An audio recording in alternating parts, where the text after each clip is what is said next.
What's up guys? Welcome to IETV, iOS News and Update. So ngayon guys, January 4, Thursday, ay nag-release si Apple ng unexpected update. So ito yung iOS 17.3 Beta 2. So guys, kung bakit ko nasabing unexpected update to, dahil madalas si Apple ay nagre-release ng iOS update kapag third week or second week ng January.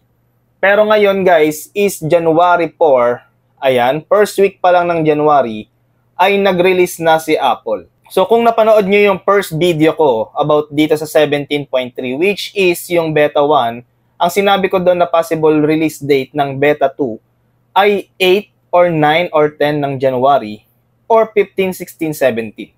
Pero ito talagang unexpected talaga yung release nila dahil sa Amerika ay January 3 pa lang po ngayon. Dahil mas advanced tayo ng 1 day sa kanila. So ngayon guys, ano ba yung meron dito sa iOS 17.3 Beta 2? So yun guys, kung makikita nyo dito, ang nakalagay lang ay mag-backup tayo ng phone natin kung mag-i-install tayo ng beta. Actually guys, madalas naman nilang sinasabi yan, pero talagang kailangan natin sundin yan para sa mga gustong mag-update ng iOS beta. Siguraduhin yung naka-update kayo dahil possible guys, since beta pa lang to, ay magka-problema yung device nyo. Pwedeng hindi na mag-boot up, pwedeng ma-break. Depende rin yan guys kung stable yung internet connection nyo kapag mag-update kayo, especially ng beta. So tingnan natin guys yung build number na tong 17.3 Beta 2. So punta tayo sa General, About, and then itong iOS version, ayan, 21D5036C. So, ayan yung build number na tong Beta 2. So, ano ba yung mga meron dito sa Beta 2? So, tingnan natin dito sa release notes. So, kung makikita natin dito guys, ang nakalagay dito is yung resolved issues ay sa API.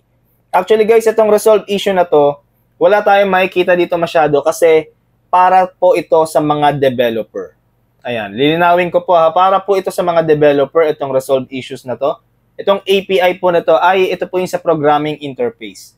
Kaya wala po tayong makikitang bago dito sa Beta 2. So bukod sa iOS 17.3 Beta 2, ano pa ba yung mga bagong nilabas nila? So meron tayong iPadOS 17.3 Beta 2. Meron ding macOS 14.3 Beta 2. Meron ding watchOS 10.3 Beta 2. And tvOS 17.3 Beta 2. Ayan po yung mga kasabay na nilabas ni Apple na iOS Beta. So pag-usapan natin guys, ano ba yung meron dito sa iOS 17.3? Recap lang po ito and quick review para lang po sa mga hindi nakapanood nung Beta 1 video ko. So punta tayo dito ulit sa settings and then sa Face ID and passcode. So, enter muna natin yung passcode natin. So, ayan, enter na natin yung passcode natin. So, ang meron dito guys na bago is itong Stolen Device Protection. So, guys, dito bibigyan ko lang ng quick explanation. Pero kung gusto nyo mapanood yung full review nito, pwede nyong i-check sa YouTube channel ko or dyan sa Facebook page ko.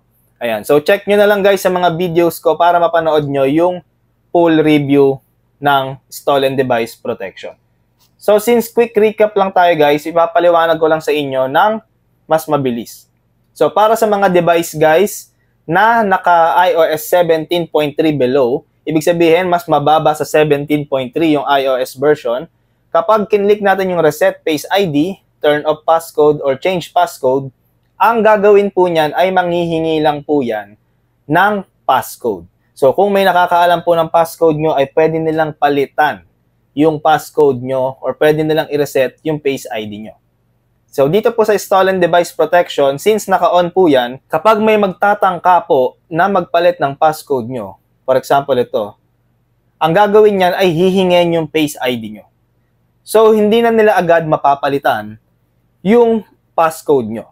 Ayan yung isa sa feature na dinagdag ni Apple dito at dyan po talaga sila nakapokus ngayon. So yun guys, so since wala po masyadong dinagdag dito sa iOS 17.3 Beta 2, ay gagawan ko na lang ito ng follow-up video patungkol sa battery and sa performance nito. Pero as of now guys, wala naman akong nakikitang lag, wala akong nakikitang delay, kahit sa keyboard, ayan, wala namang delay sa keyboard. Pero hindi natin agad masasabi yan ngayon dahil kaka-install lang. Especially yung battery life na ito, guys. Bibigyan ko kayo ng follow-up review kung mas nag-improve ba yung battery life dito or mas nag-worse. So yun guys, hanggang dito na lang. Thanks for watching. See you on my next video.